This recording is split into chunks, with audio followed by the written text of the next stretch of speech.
दोस्तों नमस्कार, स्वागत, अभिनंदन।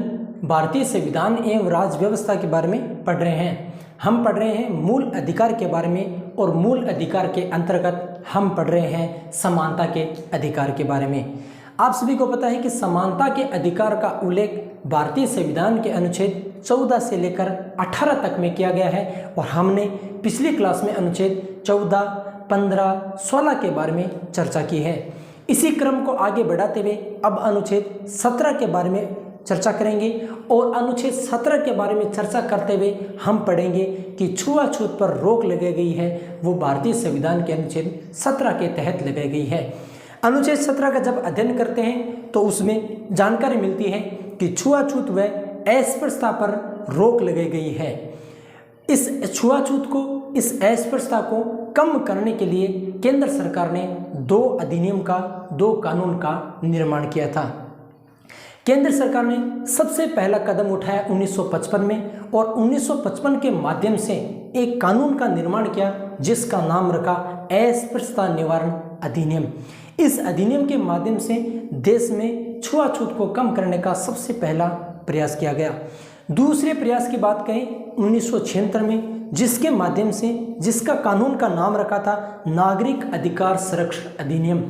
नागरिक अधिकार संरक्षण अधिनियम के माध्यम से भी छुआछूत को कम करने का प्रयास किया गया था। लेकिन उच्चतम न्यायालय ने यह कहा कि राज्य, देश समय समय पर ऐसे कानून का निर्माण करे जिससे छुआछूत को कम किया जा सके। लेकिन छुआछूत कम हुआ है या नहीं हुआ है, होगा या नहीं होगा, यह प्रश्न अलग है। वर्तमान प्रश्न यह है कि छुआछूत का रोक भारतीय संविधान के अनुच्छेद किसके तहत लगाई गई है। तो भारतीय संविधान के अनुच्छेद 17 के तहत छुआछूत पर रोक लगाई गई है, अस्पृश्यता पर रोक लगाई गई है। कुछ सामान्य बातों को लिख लेते हैं, इसके बाद में और चर्चा करेंगे। हम चर्चा कर रहे हैं अनुच्छेद 17 के बारे में और अनुच्छेद 17 में जिसकी जानकारी मिलती है वो है छुआछूत व अस्पृश्यता पर रोक। अस्पृश्यता पर रोक, किस पे रोक लगाई गई है? छुआछूत कहे या अस्पृश्यता कहे, दोनों पर रोक लगाने का काम अनुच्छेद 17 में किया गया है। अनुच्छेद 17 में छुआछूत व अस्पृश्यता पर रोक लगाई गई है और इसके तहत भारत में दो कानून का निर्माण किया गया या दो कदम उठाए गए थे। सबसे पहला कदम उठाया गया था 1955 में। 1955 में अस्पृश्यता निवारण अधिनियम बनाया गया। निवारण अधिनियम बनाया गया। इस अधिनियम के माध्यम से देश में छुआछूत को कम करने का प्रयास किया गया। इसके बाद में दूसरा कदम उठाया गया था 1976 में।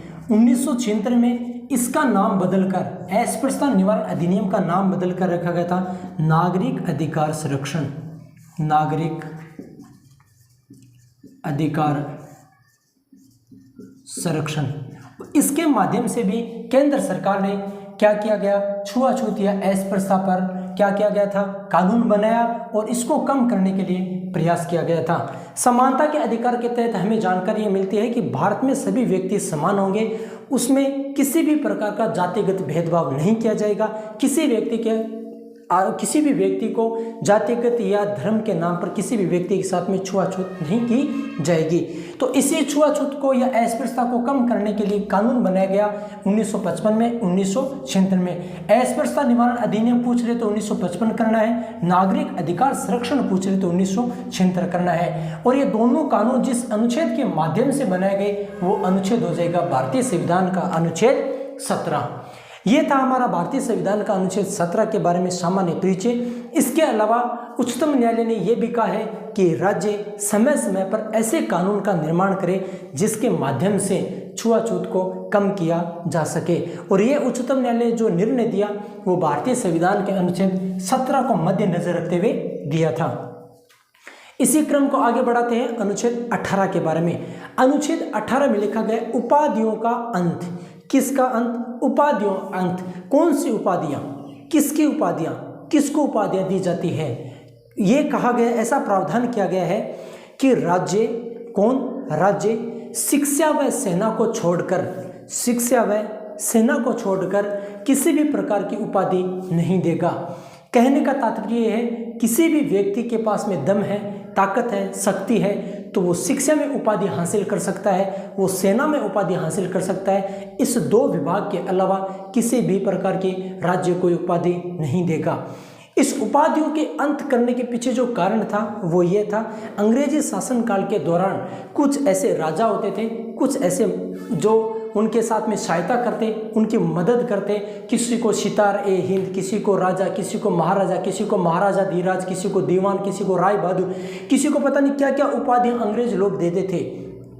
वो उस उपाधि को लेकर वो लोग अंग्रेजों के प्रति सहानुभूति दिखाते थे, अंग्रेजों का सहयोग करते थे, अंग्रेजों के प्रति उनका प्रेम का भाव रहता था। इसी उपाधियों का अंत करने के लिए कानून बनाया गया। अनुच्छेद 18 के तहत कहा गया ये राय बहादुर, राजा, महाराजा, दीवान, सितारे-हिंद, जितने भी ये उपाधियां हैं, उन उपाधियों पर रोक लगाई गई। उपाधियां दी जाएगी, वो उपाधियां नहीं, वो सम्मान होगा जो भारत के व्यक्तियों को दिया जाएगा। आपके दिमाग में एक प्रश्न आना चाहिए कि कोई बात नहीं, भारत में अगर उपाधि नहीं दे रहा है तो हम विदेश से उपाधि ले लेंगे। विदेश से भी आप उपाधि हासिल नहीं कर सकते जब तक आपको राष्ट्रपति साहब स्वीकृति नहीं देते हैं। आपके दिमाग में एक प्रश्न होगा कि भारत में मुझे किसी प्रकार की कोई उपाधि नहीं दे रहा है, मैं एक काम करता हूँ, ऑस्ट्रेलिया चला जाता हूँ, वहाँ जाके कुछ अच्छा कार्य करता हूँ, वहाँ वो लोग मेरे को राजा, महाराजा, दीवान या राय बहादुर या सितारे-हिंद या राजपूताने का शेर, ऐसे कुछ उपाधियाँ दे देंगे। वो उपाधि भी आप धारण नहीं कर सकते।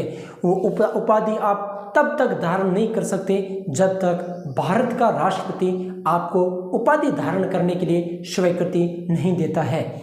कहने का तात्पर्य यह है, उपाधि धारण कर सकता है, एक तो शिक्षा में कर सकता है, एक सेना में कर सकता है, इसके अलावा किसी भी प्रकार की कोई भी उपाधि धारण नहीं करेगा।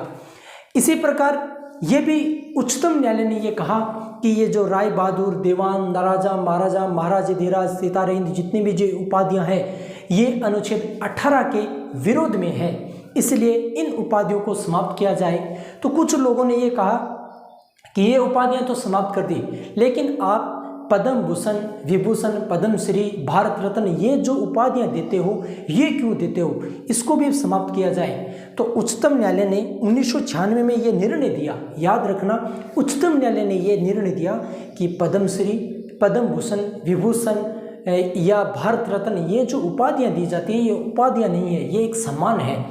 एक व्यक्ति है, वो भारत के प्रति अच्छा कार्य कर रहा है, देश के प्रति अच्छा कार्य कर रहा है, देश के प्रति अपना पूरा जीवन समर्पित कर रहा है, उस व्यक्ति को, या भारत में उसका बहुत बड़ा योगदान है, उस व्यक्ति को हम किसी भी प्रकार का उपाधि देते हैं, वो उपाधि नहीं मानी जाती है, वो सम्मान दिया जाता है, उस व्यक्ति को एक सम्मान दिया जाता है, उसे सम्मान कहते हैं, न कि उपाधि। और ये बात मैं नहीं कह रहा हूँ, ये भारत का उच्चतम न्यायालय कहता है। तो मोटा मोटी प्रश्न ये है, उपाधियों का अंत भारतीय संविधान के किस अनुच्छेद में किया गया है, तो वो अनुच्छेद हो जाएगा अनुच्छेद 18। कहते हैं कि समानता के अधिकार के तहत सभी व्यक्ति समान हैं, लेकिन कुछ व्यक्ति देश के प्रति समर्पित है, कुछ व्यक्ति देश के प्रति अच्छा काम कर रहा है, कुछ व्यक्ति अच्छा समाज सेवक है, उस व्यक्ति को उपाधि न देकर सम्मान दिया जाएगा, लेकिन उसे उपाधि नहीं दी जाएगी। उपाधि शिक्षा में दी जा सकती है, उपाधि सेना में दी जा सकती है, इसके अलावा भारत के किसी भी नागरिक को कोई भी उपाधि नहीं दी जाएगी। किसी भी व्यक्ति को विदेश में भी उपाधि नहीं दी जाएगी, और अगर वो व्यक्ति विदेश से उपाधि ग्रहण करता है तो वो राष्ट्रपति भारत के राष्ट्रपति साहब से स्वीकृति लेता है। तो हम कुछ बातों को लिख लेते हैं। हम बात कर रहे हैं भारतीय संविधान के अनुच्छेद 18 के बारे में। अनुच्छेद 18 किसका अंत बतलाता है? उपाधियों का अंत। कौन सी उपाधियां? जो उपाधियां अंग्रेज यहाँ देके गए थे और उन्होंने उपाधियों के बदले काफ़ी अच्छा सहयोग लिया था।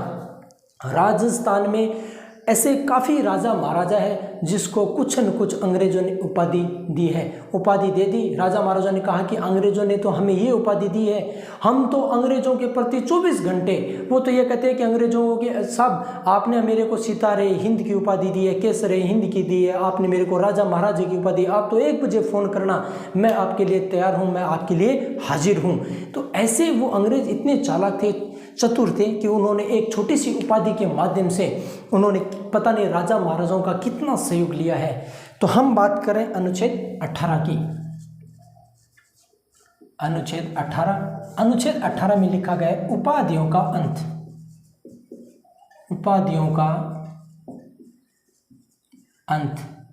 उपाधियों का अंत कहते हैं राज्य शिक्षा व सेना में छोड़कर कोई भी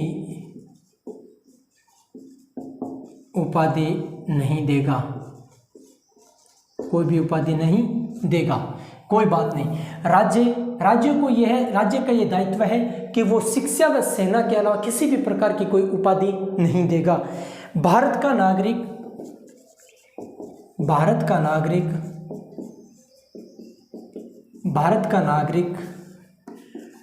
राष्ट्रपति की बिना अनुमति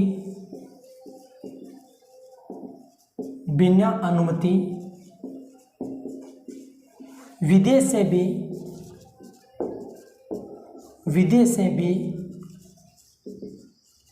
उपाधि नहीं ले सकता। इसका मतलब यह हुआ कि कोई व्यक्ति है, वो चाहता है कि भारत में या राजस्थान में मेरे को उपाधि नहीं दे रहा है, कोई बात नहीं, मैं विदेश जाके भी उपाधि ले सकता हूं, तो ये भी असंभव है। विदेश से भी आपको उपाधि मिलेगी या आप विदेश से उपाधि धारण करते हो तो आपको सबसे पहले राष्ट्रपति साहब की अनुमति आवश्यक है। हम ये कहते हैं उच्चतम न्यायालय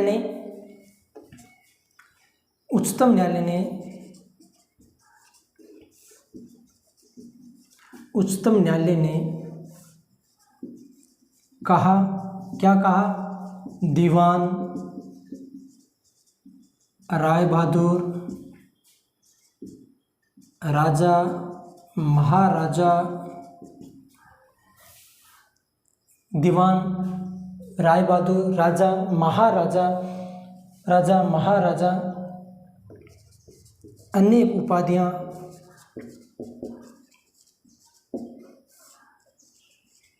अनुच्छेद 18 का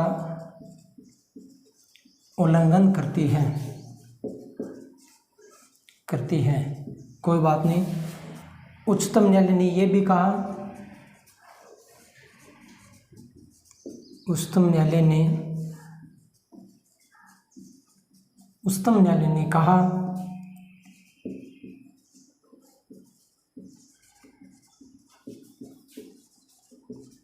पद्म भूषण पद्मश्री उपाधि न होकर एक सम्मान है, एक सम्मान है। और ये निर्णय दिया 1996 में। हम कहते हैं कि भारतीय संविधान के अनुच्छेद 18 में जानकारी मिलती है कि उपाधियों का अंत होगा।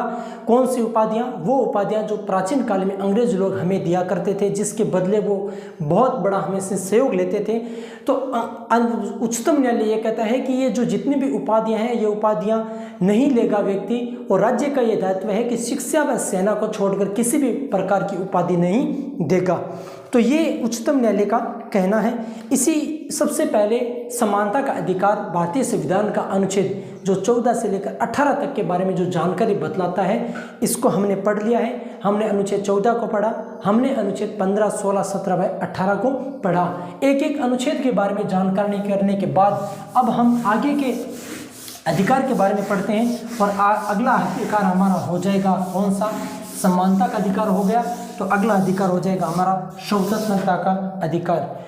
स्वतंत्रता का अधिकार हमारे भारतीय संविधान के अनुच्छेद 19 से लेकर 22 तक के बारे में जानकारी देता है। और 19 से लेकर 22 तक में जिस विषय के बारे में उल्लेख किया गया है वो है हमारा स्वतंत्रता का अधिकार।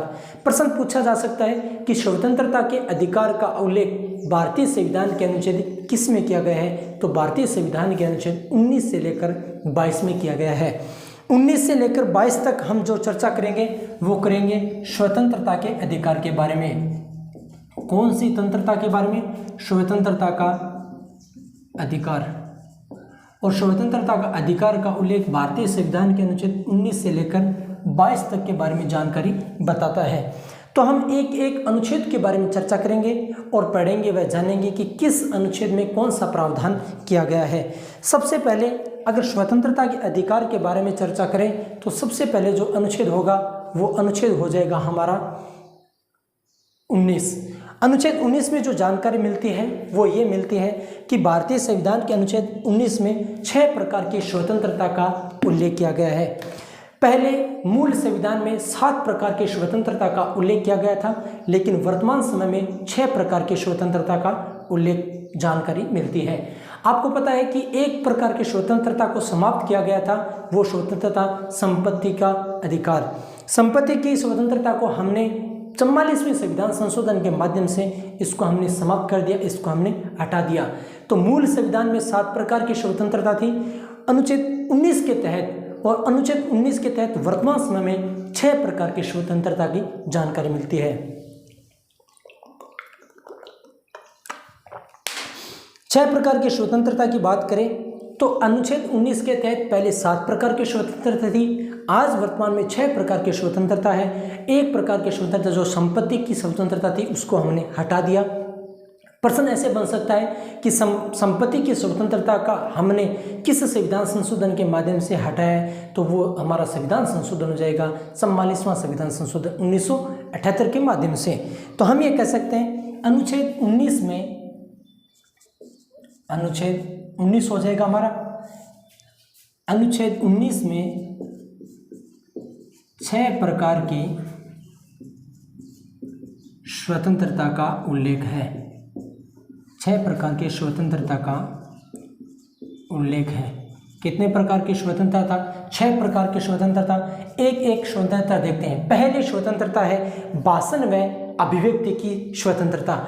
कोई भी व्यक्ति है वो भाषण दे सकता है, अपने विचार को अभिव्यक्त कर सकता है, यह उसकी पहली स्वतंत्रता है। व्यक्ति भाषण दे सकता है, व्यक्ति अपने जो विचार है उसको प्रकट कर सकता है, ये पहली स्वतंत्रता मानी जाती है। तो हम ये कह सकते हैं भाषण व अभिव्यक्ति की स्वतंत्रता। अभिव्यक्ति की स्वतंत्रता।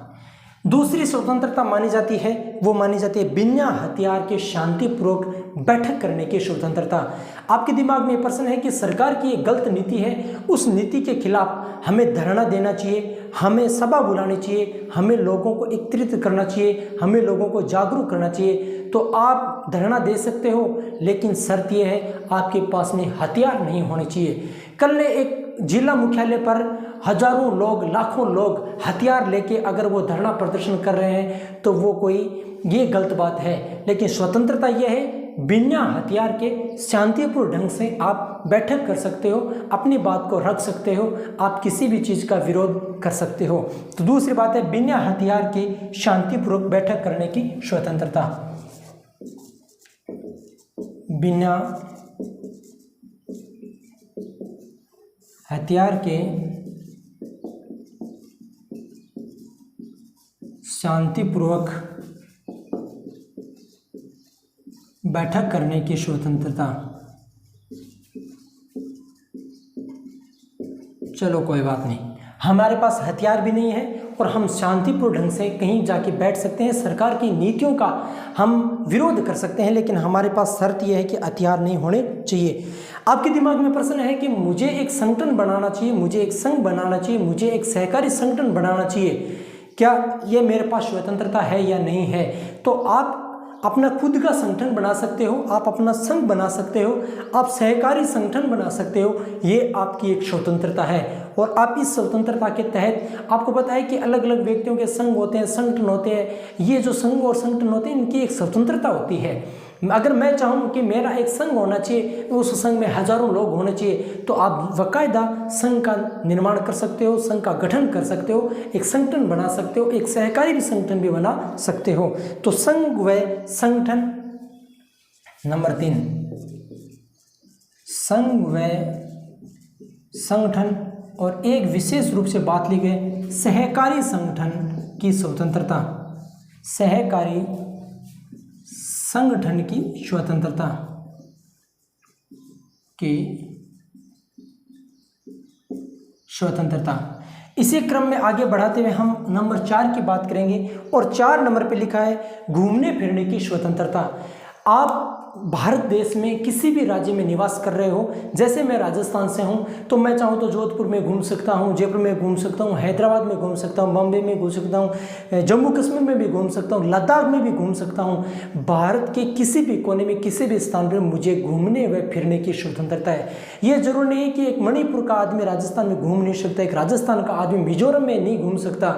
आदमी कहीं भी घूम सकता है, ये उसकी स्वतंत्रता है और ये स्वतंत्रता अनुच्छेद 19 के तहत प्रदान की गई है। और ये स्वतंत्रता का अधिकार जो हम 19 से लेकर 22 तक के बारे में चर्चा करते हैं। तो घूमने फिरने की स्वतंत्रता, घूमने फिरने की स्वतंत्रता। मारवाड़ी भाषा में क्या होता है कि जो घूमने फिरने को कहते हैं, जब माँ बाप कह देते हैं कि बिना बताए हुए कहीं गांव में चले जाते हैं तो ये कहते हैं कि किस गए ढूंढ का तो फिरो।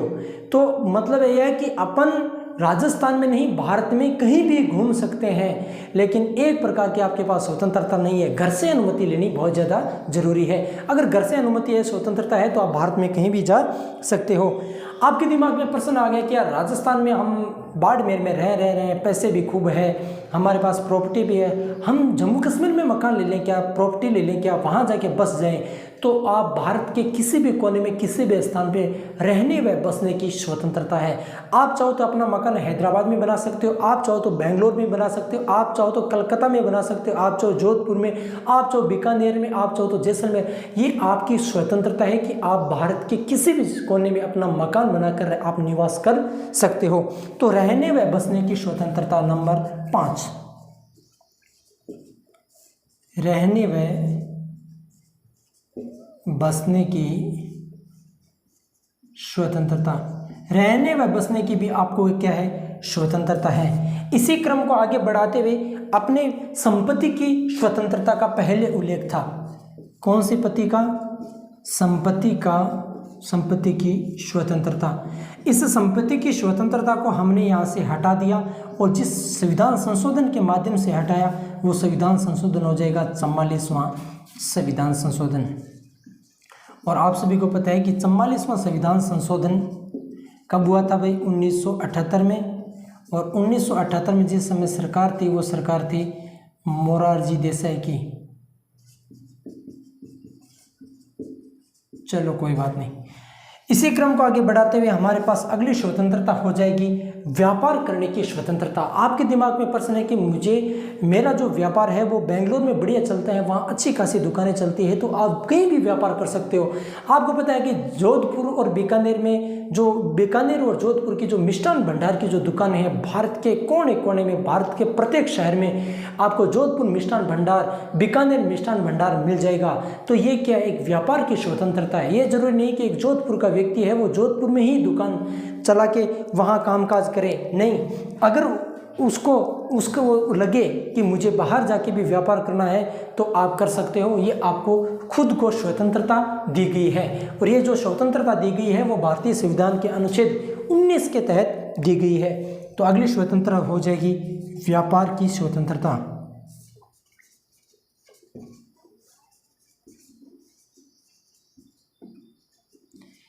अब आपको पता है कि हम पढ़ रहे हैं अनुच्छेद 19 को, हम पढ़ रहे हैं स्वतंत्रता के अधिकार को। स्वतंत्रता के अधिकार का उल्लेख भारतीय संविधान के अनुच्छेद 19 से लेकर 22 तक में किया गया है। और साथ में भी हमें पता है भारतीय संविधान का अनुच्छेद यह कहता है कि आपको 6 प्रकार की स्वतंत्रता है। पहले 7 प्रकार की स्वतंत्रता थी, एक स्वतंत्रता को हमने हटा दिया, संपत्ति की स्वतंत्रता को। आपको पहली स्वतंत्रता है भाषण व अभिव्यक्ति की स्वतंत्रता, बिना हथियार के शांतिपूर्वक बैठक करने की स्वतंत्रता, संगठन व सहकारी संगठन बनाने की स्वतंत्रता, ये थोड़ा याद रखना, सहकारी संगठन, घूमने फिरने की स्वतंत्रता, रहने बसने की स्वतंत्रता, व्यापार करने की स्वतंत्रता। कहने का तात्पर्य है आपको अनुच्छेद 19 के तहत 6 प्रकार की स्वतंत्रता प्रदान की गई है। आप 6 प्रकार की स्वतंत्रता का प्रयोग कर सकते हो, कहीं भी रह सकते हो, कहीं भी अपने विचार का अभिव्यक्त कर सकते हो, संघ व संगठन बना सकते हो, व्यापार कर सकते हो, रह सकते हो, बस सकते हो, घूम सकते हो, फिर सकते हो। ये आपकी स्वतंत्रता है। इसी स्वतंत्रता के अधिकार को आगे बढ़ाते हुए अब हम चर्चा करेंगे भारतीय संविधान के अनुच्छेद 20 का। भारतीय संविधान के अनुच्छेद 20 में 3 बातों का उल्लेख किया गया है। पहला यह है, कोई व्यक्ति होता है वो एक अपराध करता है।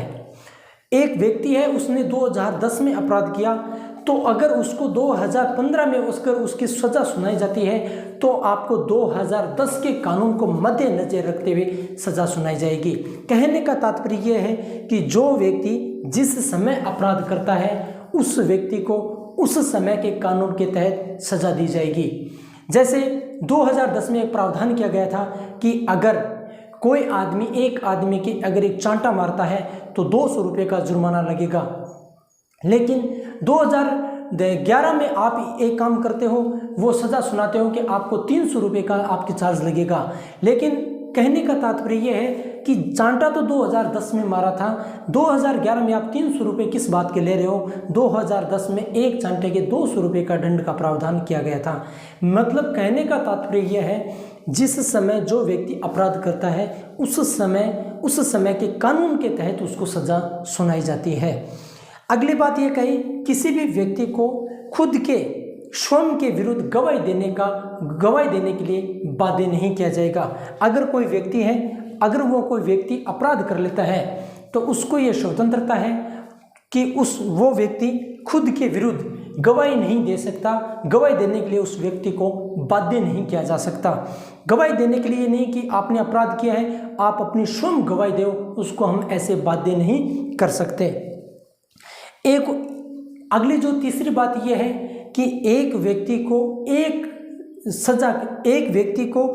अपराध के लिए एक प्रकार की सजा का प्रावधान किया गया है, 2 प्रकार की सजा का प्रावधान नहीं किया गया है। कहने का तात्पर्य यह है, किसी भी व्यक्ति को एक अपराध के लिए 2 प्रकार की सजा नहीं होगी, 2 प्रकार की सजा का प्रावधान नहीं होना चाहिए। हम अनुच्छेद 20 के बारे में कुछ बातों को लिख लेते हैं। अनुच्छेद 20 में क्या जानकारी मिलती है? इसमें 3 बातों की जानकारी मिलती है। इसमें 3 बातों का उल्लेख है। इसमें 3 बातों का उल्लेख किया गया है। कौन कौन से 3 बातें? पहली बात यह है, हम अनुच्छेद 20 को पढ़ रहे हैं। पहली बात इसमें यह है, जो व्यक्ति जिस समय अपराध करता है, जो व्यक्ति जिस समय अपराध करता है उस व्यक्ति को उस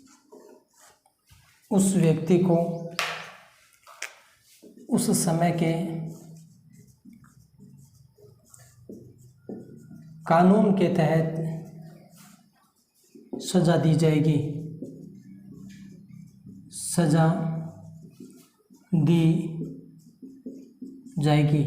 जो व्यक्ति जिस समय अपराध करता है उस व्यक्ति को उस समय के कानून के तहत सजा दी जाएगी। दूसरा प्रावधान यह किया गया है, किसी भी व्यक्ति को स्वयं के विरुद्ध गवाही के लिए बाध्य नहीं किया जाएगा। किसी भी व्यक्ति को स्वयं के विरुद्ध गवाही के लिए बाध्य नहीं किया जाएगा, बाध्य नहीं किया जाएगा। इसके अलावा नंबर 3 पे लिखा गया है, नंबर 3, किसी भी व्यक्ति को एक अपराध के लिए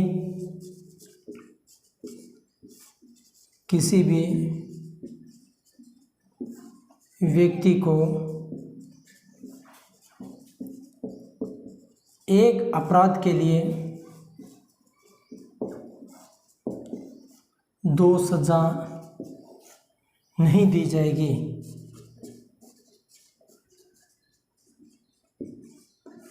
यह है अनुच्छेद 20 के बारे में अध्ययन कर रहे हैं। अनुच्छेद 20 स्वतंत्रता के अधिकार के तहत आता है। स्वतंत्रता के अधिकार का उल्लेख भारतीय संविधान के अनुच्छेद 19 से लेकर 22 तक में किया गया है। पहली स्वतंत्रता हमने 19 में पढ़ी, जिसमें 6 प्रकार की स्वतंत्रता का प्रावधान है। अनुच्छेद 20 में 3 बातों के बारे में जानकारी मिलती है।